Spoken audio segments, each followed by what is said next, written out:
Doro was lying in bed as the morning sun filtered through his bedroom window. The young boy had gone to bed as Doro Gal Katepsa, but that had somewhat changed overnight.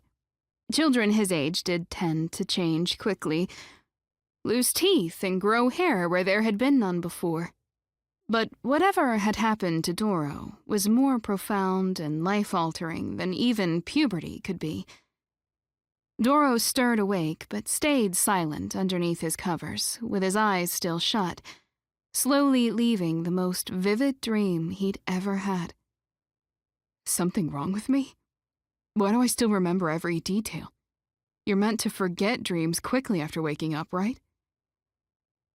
The sound of the rustling fabric and a quiet sniff brought his thoughts to a stop instantly.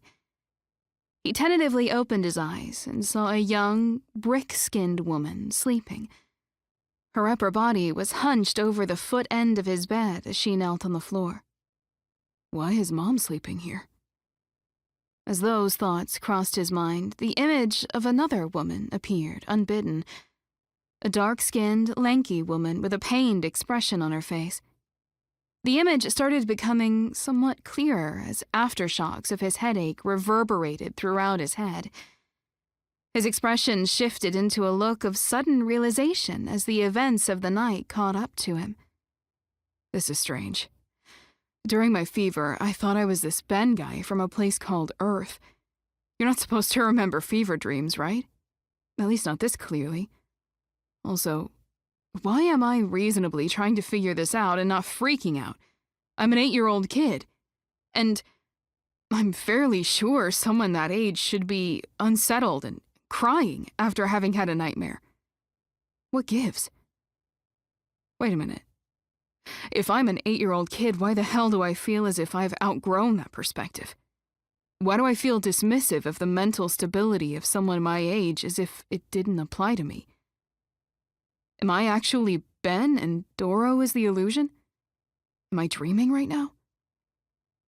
Doro looked at his mother, the room around him, and finally at his hands.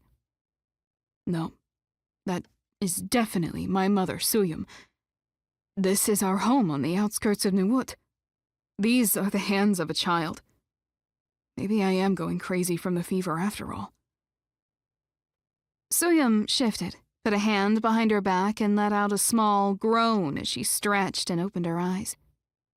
As they settled on Doro, she approached him and put her forehead against his. Good, the fever's down. How are you feeling? Silence followed for a few seconds before Doro replied with a small voice.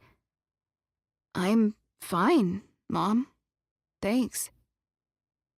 That appeared to have been enough to reassure her as Suyum proceeded to leave the room after giving him a light peck on the forehead.